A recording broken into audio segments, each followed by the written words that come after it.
श्रोता मित्रों को मेरा नमस्कार। मित्रों, आज मैं आपने कहावत सुनी होगी, आंधी के आम है दोनों हाथ बटोर। तो मैं आपको एक ऐसी खेती के विषय में बताता हूँ जो मैंने अपने जीवन में लगभग 8-9 बार इसका खेती कर चुका हूँ। बीच में थोड़ी बंद की थी, आपको बता भी दूंगा क्या कारण थे, और फिर शुरू कर दी है। तो आंधी के ये आम हैं दोनों हाथ बटोर, ये कहावत चर्चार्थ होती है पपीते की खेती में। पपीता फलों की खेती है और किसान भाइयों, आप इस खेती को करें, बहुत ही प्रॉफिटेबल खेती है। जिन जगह में थोड़ा समशीतोष्ण वो है, अधिक शीत नहीं होती है, मतलब 100 डिग्री फ़ारेनहाइट से अधिक नहीं और 50 से कम नहीं, इसके बीच में पपीता बहुत अच्छा होता है। फ़ारेनहाइट, सेंटीग्रेड नहीं, 50 डिग्री फ़ारेनहाइट और उधर 100 डिग्री फ़ारेनहाइट।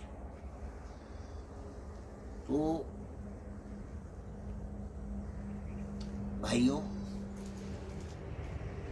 पपीता बरसात में अपन बहुत बीज, सबसे पहले मैं बीज पे आता हूँ। तो बीज अपने पास पूसा इंस्टीट्यूट के पूसा डिलीशियस, पूसा मैजेस्टी और उन्हें ताइवान से मंगा करके पैन 1 विकसित की थी। पैन 1 कहते हैं उसको, वो ताइवान प्रजाति है। और ताइवान की जो रेड लेडी और ये, वो इनके बीज बहुत महंगे आते हैं हालांकि, पर बीज महंगाई का कोई असर नहीं रह जाता अगर वो आप पौधा अगर उसका लगा पाए, क्योंकि उसका गूदा बहुत लाल होता है और बहुत ज़्यादा मीठा होता है। अपने जो ये पपीते हैं इनमें साधारण मिठास है, अच्छी मिठास है, खाने में स्वादिष्ट हैं, सभी कुछ है, पर जो ताइवान में जो मिठास है, पैन 1 में जो मिठास है, वो तो उनमें नहीं आ पाती। तो ये ताइवान के मैं कुछ पौधे हमेशा लगाता रहा हूँ, आपको बताऊँगा। अभी मैंने 2 साल पहले जो लगा दिए थे वो अभी देते रहे मुझे, और अब मैंने उस बाग को नष्ट किया है, पर 8-10 पौधे बचे हैं, उनका भी आपको बताऊंगा मैं। तो बरसात में ये पौधे मैंने बो दिए थे नर्सरी में।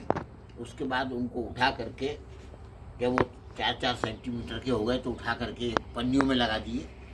और ये देखिए, अब ये मजबूत पौधा तैयार हो गया। ऐसा मजबूत पौधा तैयार हो गया, इसको एक्चुअल में नवंबर में लग जाना चाहिए, थोड़ा सा लेट हो गया हूँ, पर मैं आजकल में ही लगा देने वाला हूँ इसको। और ये मजबूत पौधों की खासियत ये रहती है कि ये थोड़े ही ऊंचे होने के बाद ही फल फूल शुरू कर देते हैं। अगर आप नरम पौधे खेत में लगा देंगे तो उनकी ऊंचाई ज़रा ज़्यादा हो जाती है फल देने में। तो उसके बजाय मैं सोचता हूँ कि जब वो 4 फुट के 5 फुट के हों तभी से उनको 4 फुट के हों तभी से उनको फूल और फल स्टार्ट हो जाना चाहिए। इस दृष्टि से पौधे मैंने अच्छे मजबूत कर लिए और अब मैं इनको खेत में रोपनी करूँगा। अब देखिए भाई, खेत में थोड़ी बहुत खाद अपन 2-4 ट्राली डालते ही हैं एकड़ में, अच्छी डाल। जब पपीते के बाग लगाना है तो 8x5 पे आप इसमें थोड़े थोड़े खड्डे खोद दीजिए और उसमें खाद मिला दीजिए। 50 ग्राम सुपर फास्फेट, 50 ग्राम नाइट्रोजन और 50 ग्राम पोटाश के हिसाब से मिला करके आप खड्डों को तैयार कर दें थोड़े दिन पहले। और तैयार करने के बाद में 1 महीने के अंदर ही 1 महीने में ही आप उनको इन पौधों की रोपनी कर दें। मेरा खेत तैयार है, मैं उनमें रोपनी करने वाला हूँ। मैं आपको बताऊंगा। तो 8x5 मतलब ये हो गया 40 वर्ग फुट। 40 वर्ग फुट में आपको एक पौधा लगेगा। एक पौधे को आप 40 वर्ग फुट जगह दे देते हैं तो वो खूब अच्छे आपको पपीता देने की कोशिश करेगा। 50 किलो पपीता, देखिए मैंने तो 60-70 किलो तक लिया है, पर मैं आपको 50 किलो कह रहा हूँ। जो पूसा इंस्टीट्यूट कहता है कि 50 किलो साधारण रूप में आप 50 किलो फल ले सकते हैं, वही मैं आपको बता रहा हूँ। तो आप एक सोच लीजिए कि आप 1 एकड़ में 1000 पौधे अगर आप लगा रहे हैं, मान लीजिए थोड़ी बहुत जगह कम, कुछ खराब हो गए, कुछ हो गया, तो 1000 पौधे तो रह ही जाएंगे। 1200 नहीं भी रहेंगे तो, या 1100 नहीं भी रहे तो 1000 तो रह जाएंगे। और 1000 पौधे आपको जब 50 किलो, मिनिमम 50 किलो है, मिनिमम 50 किलो आपको फल देंगे, तो आप सोचिए कि आपको क्या मिलने वाला है। थोड़ा अंक गणित लगाइए और आप देखिए कि 50 किलो फल जब 1000 पौधे में मिलेगा, पर इस जाति में नर पौधा नहीं होता। मादा फूल और नर फूल दोनों एक ही होते हैं। मेजेस्टी में भी नहीं होता, पूसा डेलिशियस में नहीं होता। कोयम्बटूर की वैरायटियाँ जो आप लोग 1 से लगा करके 6 तक आती हैं, पूसा इंस्टीट्यूट की हैं। और जब भी आप पूसा इंस्टीट्यूट से प्राप्त करेंगे तो आपको वो बता देंगे कि इनमें नर पौधे भी होते हैं, तो उसमें वो नर पौधे निकालना पड़ते हैं। तो फिर 2-2 पौधे लगाओ, बहुत सी वो है। इससे अच्छा तो ये है कि आप ये ताइवान वाली वैरायटियाँ लगाइए, सारे भारत में अच्छी लग रही हैं और बहुत अच्छा इनका वो जा रहा है उत्पादन, और किसान भाई इसमें बड़ा लाभ कमा रहे हैं।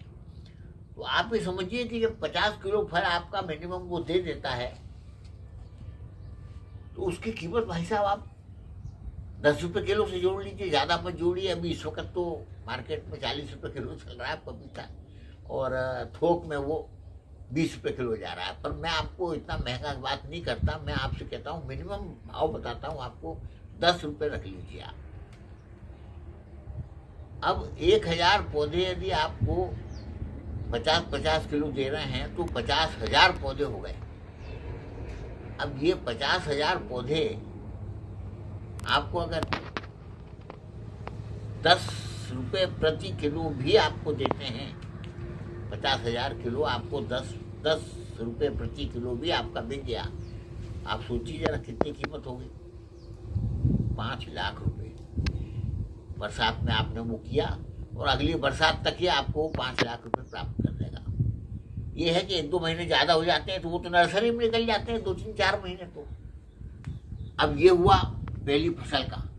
अब इसके बाद दूसरी फसल भी आपकी साधारण रूप में अच्छी आ जाती है, पर मैं आपको ये बताऊंगा कि बहुत से किसानों के यहाँ नहीं आती। तो उन पौधों को जो कि खराब होने लगे हैं, जिनने वो देना बंद कर दिया, उनको काट दीजिए। आधे रह जाएंगे तो भी वो आपको बहुत देंगे। अब मेरा तो 3रा साल हो गया, 3रे साल में मैंने सब काट दिए हैं पपीते के पौधे, बाकी काट दिए। और काटने के बाद में उसमें अब 8-10 पौधे खाने के लिए रखे हैं, क्योंकि अब ये इन पौधों को आने में थोड़ा समय लग जाएगा। मेरी नर्सरी देखिए आप, ये देखिए नर्सरी है। अब इसको मैं खेत में लगाने वाला हूँ, और जब ये खेत में अच्छी फल जाएगी तब आपको फली हुए कि मैं और बताऊँगा। पर ये आंधी के आम है, दोनों हाथ बटोर देखिए। मैंने इसलिए कहा, आप किस चीज़ में आप ये दावा कर सकते हैं कि हम 5 लाख रुपए प्राप्त कर लेंगे? अरे भाई कितना खर्चा करोगे आप? 50,000 खर्च कर दोगे, 60,000 खर्च कर दोगे, अरे भाई 1 लाख खर्च कर दोगे, इससे ज़्यादा क्या खर्च करोगे आप? अब अगर आपको कोई चीज़ 4 लाख रुपए आपको 1 एकड़ भर में दे रही है, आपको एक बात का बहुत ख्याल रखना है, आपको चूसने वाले कीट उसमें नहीं लगना चाहिए। अगर चूसने वाले कीट लग गए तो चूसने वाले कीट इसमें गोड़मार रोग और मोजक ये सब पैदा कर देंगे, और वो आपका फसल पूरा बाग का बाग बैठ जाएगा। आपको एक विशेष बात बता दूं, अगर मोजक आपके इस इलाके में फैला हुआ है, और अगर आधा किलोमीटर दूर पे भी आप घूम घाम के देखिए, कहीं भी अगर मोजक के पौधे हैं तो आप खेत नहीं लगाएंगे, आप पपीता नहीं लगाएंगे। वायरस ये हवा में उड़ता है, और ये आधे किलोमीटर दूर तक भी पौधों में चिपक जाता है। बीच के मेरे कुछ साल इसीलिए 5 साल निकल गए कि मैं यही देखता रहा कि सब किसान देखा देखी लगाने लगे हैं, लेकिन इनने कुछ ध्यान नहीं किया। कुछ किसानों ने कमाई भी की, और फिर वो उनके सब खेतों में मोजक लगने लगा और कमाई बंद हो गई। फिर लोग 10-10, 15-15 पौधे लगाने लगे, वो भी नहीं आने लगे। अब मैंने देखा कि आसपास 2 साल से कोई भी पौधा नहीं लगाता। अब वो रोग वहाँ से नष्ट हो गया, मोजक पूरा खत्म हो गया, और अब कोई इक्का दुक्का किसान लगाता भी है तो वही पौधे अच्छे रहते हैं। तो मैंने 2 साल पहले से फिर लगाना शुरू कर दिया था। अब मैं आपको पुराने फलों की भी वो बताता हूँ, और उनकी वो कंडीशन बताता हूँ। ये तो मैंने नर्सरी का बता ही दिया आपको, जो मेरे को गर्मी तक के फल प्राप्त हो जाएंगे। और मैं आपको गर्मियों को, आप बरसात से पहले मैं आपको इन पौधों के फोटो बताऊँगा कि ये कितने हो गए हैं। अब मैं आपको ले चलता हूँ मेरे पुराने बाग तक। हाँ, तो मित्रों, मैं आपको बता रहा था कि पुराने बाग का कुछ पौधे ज़रूर आप बचा लें, तो खाने पीने के लिए आपको बड़े अच्छे फल मिलते रहेंगे। ये देखिए 2 साल का पौधा है, ये ताइवान का पौधा है, और इस ताइवान जाति ने मुझे खूब फल दिया है। आपको मैं बताऊं कि अब कहना मतलब किसी से कहो कि हमने 60 किलो से ऊपर फल लिए तो नहीं मानते ना लोग। चलो 50 किलो ही आपको कह रहा है, उतना ही मान लो। मिनिमम मैक्सिमम जो 50 किलो कहती है पूसा इंस्टीट्यूट, उतना ही मान लीजिए। देखिए मैं आपको फल यहीं के गिनाता हूँ। देखिए यहाँ से ये फलों के निशान हैं। ये देखिए ये सब फलों के निशान हैं जो हमको 3 फुट नीचे से ही प्राप्त हो गए थे।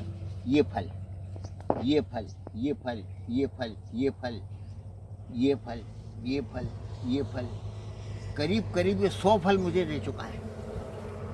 और आज भी इसमें आप ही अंदाज करिए, ऊपर दिखा ना भाई, आप भी अंदाज करिए, आज भी इसमें 20 किलो फल लगा हुआ है और पका हुआ भी खाने को मिलता जा रहा है।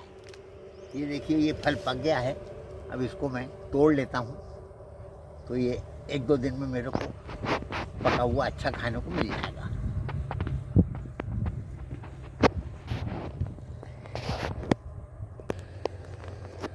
हाँ तो मित्रों ये देखिए ये फल मैंने अभी हाल तोड़ा और ये मेरे को खाने के लिए प्राप्त हुआ।